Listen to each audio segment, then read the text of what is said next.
ታሪካችን የሚጀምረው እንደ አውሮፓውያን አቆጣጠር በ2027 ዓ.ም ሲሆን የሰው ቦክሰኞች ተረት የሆኑበት ቀለበቱ በረጃጅምና አስገራሚ ሮቦቶች የተቀየረበት ዘመን ነው። ታሪካችን ቻርሊ የተባለ የቀድሞ ቦክሰኛ አሁን ደግሞ የከሰረ የሮቦት ቦክስ አሰልጣኝ የሆነን ሰው ያስተዋውቀናል። ቻርሊ የሮቦቶች ፍልሚያ በሞላበት በዚህ ዓለም ውስጥ የራሱን ሜካኒካዊ ተዋጊዎችን እየገዛና እየጠገነ በማፋለም ኑሮውን ለማሸነፍ ይሞክራል። ይሁን እንጂ ስኬት ከሱ የራቀ ነበረ።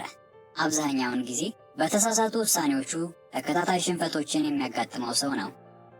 አንድ ቀን ቻርሊ እንደለመደው አምቡሽ ብሎ የጠራውን ሮቦቱን ከአንድ በሬ ጋር ለማፋለም 20 ሺህ አስይዞ ይገባል።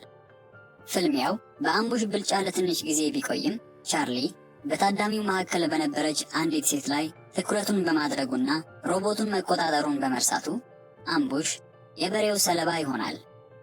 ግጥሚያው በአምቡሽ ሽንፈት ይጠናቀቃል። በዚህም ምክንያት ቻርሊ አሸንፌ ያተርፍበታለሁ ብሎ በግዴለሽነት የገባው ውርርድ ዕዳ ውስጥ ይከተዋል። ቻርሊ ከዚህም አልፎ ለተለያዩ ወሮበሎች ዕዳ የነበረበት ሲሆን ይህ ሽንፈቱም ችግሩን ይበልጥ ያባብስበታል። በዚህ አስቸጋሪ ወቅት ታዲያ ቻርሊ ያልጠበቀው ዜና ደረሰው።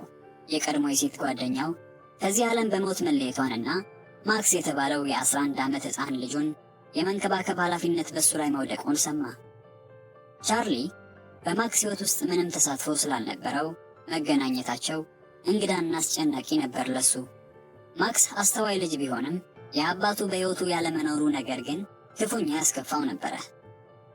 ቻርሊ ከገንዘብ ችግሩ ለማምለጥና የወላጅ ኃላፊነትን ለመሸሽ በሚያደርገው ትግል ውስጥ ባልተጠበቀ ሁኔታ ከማክስ ሀብታም አክስትና ባሏ ጋር ተገናኘ።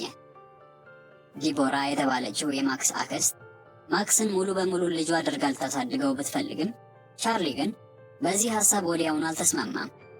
ነገር ግን ሀብታም መሆናቸውን ሲመለከት አስቸኳይ ገንዘብ ስላስፈለገው አክስቱ ሳትሰማ ከባሏ ጋር ልጁን ማክስን በ100,000 የአሜሪካ ዶላር ሊሸጥላቸው እንደሚችል ያሳውቀዋል። ባልየው ሚስቱን ማስደሰት ስለፈለገ ተስማማ። ቻርሊ ልጅን ሸጥክ እንዳይባል ስለፈለገ ጊዜው ክረምት መግቢያ በመሆኑ 2 ወር ብቻ እሱ ጋር እንዲቀመጥና ከክረምት በኋላ ሊወስዱት ያመቻቻል። ስምምነቱን ሲፈጽም 50,000 አሁን በመቀበል ሌላኛውን ደግሞ ከ2 ወር በኋላ ልጁን ሊወስዱት ሲመጡ ሊቀበል በስውር ተስማማ። ቻርሊ ራስ ወዳድ ስለነበር ልጁን የማወቅና አባት የመሆን ኃላፊነቱን ትቶ ፈጣን ገንዘቧን አግኝቶ ራሱን ከዕዳ ማዳን ይመርጣል። በዛ ክረምትም ማክስ ለአባቱ ቻርሊ የህይወት ዘመን ግራ መጋባትና የተስፋ መቁረጥ ምንጭ ከሆነው ከሮቦት ቦክስ ዓለም ጋር ሳይታሰብ ተዋወቀ። ቻርሊ ከዚህ ቀደም ቦክሰኛ የነበረ ቢሆንም አሁን የውድድር ሮቦቶችን ከማበጀትና እያፋለመ ገንዘብ ከመስራት ባለፈ ተስፋ አልነበረውም። ስለዚህ እንደለመደው ልጁን ሽጦ ባገኘው 50,000 ኖይዚ ቦይ የሚል ስያሜ የተሰጠውን ሮቦት ገዛ። እሱንም ይዞ አነስተኛ የትግል ቦታዎች ላይ መሳተፍ ጀመረ። የእያንዳንዱ ፍልሚያ ዓላማ አነስተኛ ገቢ ማግኘት ቢሆንም ቻርሊ አሁንም ቢሆን ያለማቋረጥ ሽንፈትን ይቀምስ ነበረ። ኖይዚ ቦይም እንደ ሌሎቹ የቻርሊ እቅዶች ከንቱ ሆኖ ቀረ። እንደውም አንድ ቀን በአንድ ፍልሚያ በሁሉ ነገሩ ከሱ እጅግ በሚበልጥ ተፋላሚ ተቀጥቅጦ እንደ ብረት ክምር ተሰብስቦ ነበረ ከግጥሚያው የወጣው። ይህ ሽንፈት ቻርሊን ወደ ተስፋ መቁረጥና ንዴት ቢገፋውም ለማክስ ግን ትልቅ ትምህርት ነበረ። የሮቦት ቦክስ ውስብስብ ዓለም የአባቱን የማያቋርጥ ትግልና ሙከራዎች እንዲሁም በሽንፈት ውስጥ እንኳን ተስፋን እንዴት መፈለግ እንደሚቻል የሚማርበት አጋጣሚ ሆነለት። ይህ የፈተና ወቅት የአባትና ልጅ ግንኙነት መጀመሪያ ነበረ። በኖይዚ ቦይ ላይ ከደረሰባቸው ሌላ አሳዛኝ ሽንፈት በኋላ ቻርሊና ማክስ የጥገና ዕቃ ፍለጋ በጨለማ ወደ አንድ ትልቅ የቆሻሻ መጣያ ስፍራ አመሩ። በዚያ ሌሊት ማክስ በቆሻሻው ክምር መካከል ሲንቀሳቀስ ድንገት ተንሸራተተ። እንደ ድንገት ግን ከፍ ካለ የብረት ክምር ጠርዝ ላይ በመንጠልጠል ወደ ጉድጓድ ውስጥ ከመውደቅ ለጥቂት ይተርፋል። ወደ ገደሉ ከመግባት የያዘው በክምሩ ውስጥ ተቀብሮ የነበረ የሮቦት እጅ ነበር። ቻርሊም በጭንቀት ውስጥ ሆኖ ደርሶ በፍጥነት ካነሳው በኋላ ማክስ ከብረት ክምሩ ስር ተቀብሮ ከሞት ያተረፈውን ያረጀ ሮቦት መመልከት ጀመረ። ማክስ የተመለከተውን ሮቦት ወደ ቤታቸው ይዘውት ሊሄድ ፈለገ። ስለዚህም አባቱን ይህን ሕይወቱን ያተረፈለትን አሮጌ ሮቦት ይዘው እንዲሄዱ ለመነው። ቻርሊ ግን ቆሻሻ ሊለቅም አልመጣምና ፈቃደኛ አልነበረም። እልህኝነትን ከአባቱ የወረሰው ማክስ አባቱ እንኳን ባይፈቅድለት ራሱ ከተቀበረበት ጭቃ አውጥቶ አዳሩን እየጎተተ ወደ ቤት ያመጣዋል። የተገኘው ሮቦት አተም የሚል ስም ነበረው። በቦክስ ልምምድ ወቅት ድብደባን ለመቀበል ብቻ ከሚሰሩ ሮቦቶች አንዱ እንደነበረ ይደርሱበታል። ይህ ግኝት ቻርሊን መጀመሪያ ላይ ብዙም አላስደሰተውም ነበረ። ያረጀና ከጥቅም ውጭ የሆነ የብረት ክምር የመሰለ ሮቦት ምን ሊጠቅም ይችላል ብሎ ያስባል። ለማክስ ግን አተም ልዩ ትርጉም ነበረው።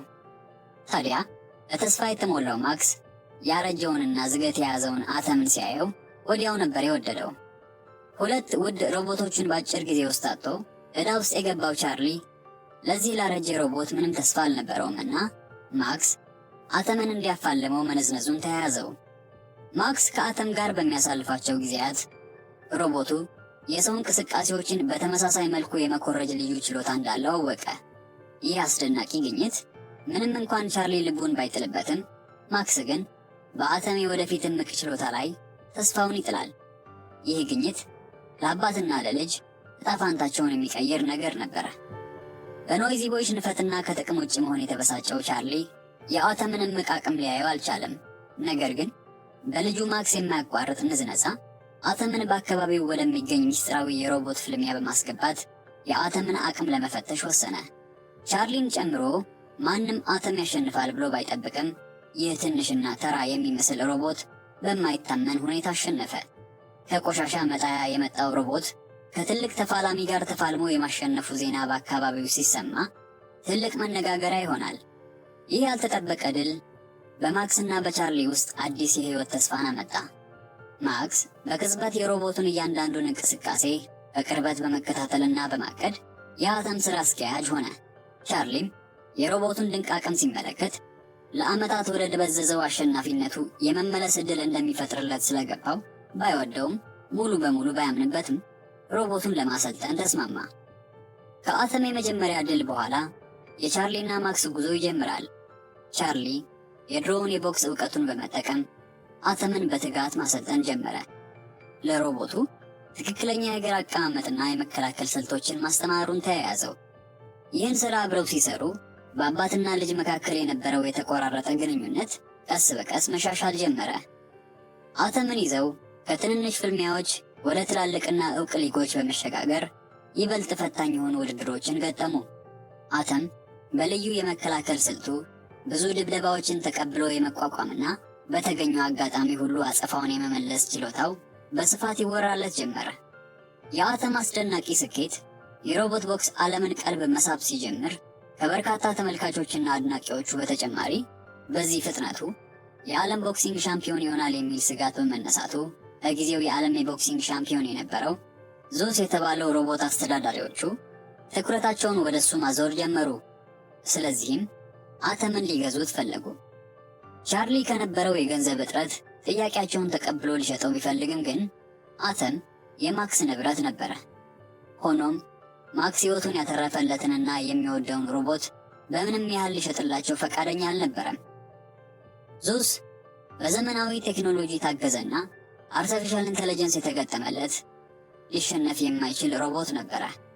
በተደጋጋሚ እየተጠገነ በተያዘው በአተምና የቴክኖሎጂ የበላይነት በተላበሰው በዙስ መካከል የነበረው ልዩነት የሰማይና የምድር ያክል ነበረ።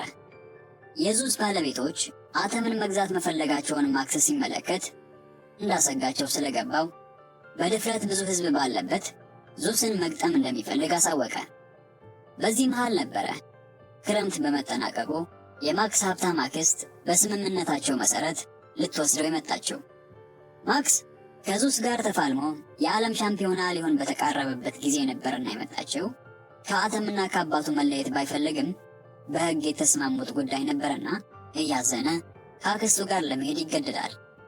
ቻርሊ ከልጁ ጋር በነበረው ቆይታ ለልጁ ያለው ነገር ተቀይሮ ነበርና ቀሪውን 50 ሺህ እንኳን አልተቀበለም። የማክስን ደስታ ሊነጥቀው ባይፈልግም ግን አሁን ባለበት ደረጃ የፈለገውን ሊያሟላለት የሚችል ብቁ ወላጅ አለመሆኑን ስለሚያውቅና በድሎት ተመችቶት እንዲያድግም ስለፈለገ ብቻ ለአክስቱ አሳልፎ ይሰጠዋል።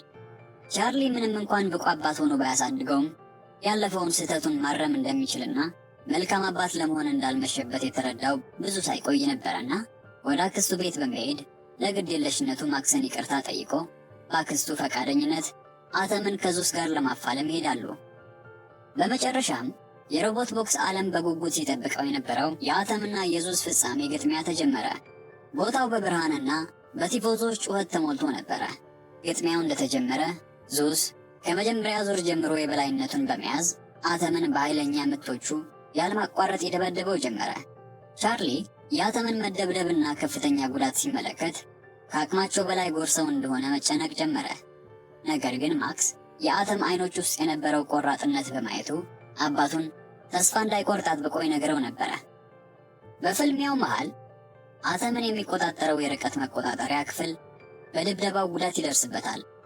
በዚህም ጊዜ ቻርሊ ያለው አማራጭ በፊቱን የቦክሲንግ ጥበቡንና የአተምን የመኮረጅ ችሎታ ተጠቅሞ ወደ ፍልሚያው እንዲመለስ ማድረግ ነበረ።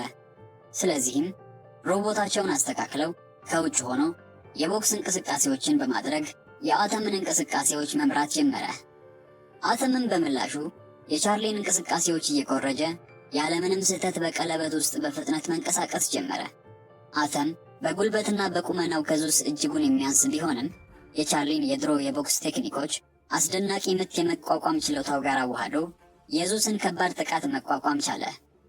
ማንም ባልጠበቀው ሁኔታ አተም በዙስ ላይ ወሳኝ ምቶችን ማሳረፍ ሲጀምር ህዝቡ አተም እያለ መጮህ ጀመረ። የዓለም ሻምፒዮና ፍልሚያውም ባልተጠበቀ ሁኔታ እስከ መጨረሻው ዙር ዘለቀ። ዙስን የመሰለ ማንም ተጋጣሚ ያልተቋቋመው ሮቦት በአተም ጥንካሬና ቆራጥነት ይህን ያህል ጊዜ መቆየቱ ሁሉንም ያስገርማል። ፍልሚያው በደወል ነበር የተጠናቀቀው። ህዝቡም የዳኞችን ውሳኔ ለመስማት ተዘጋጀ።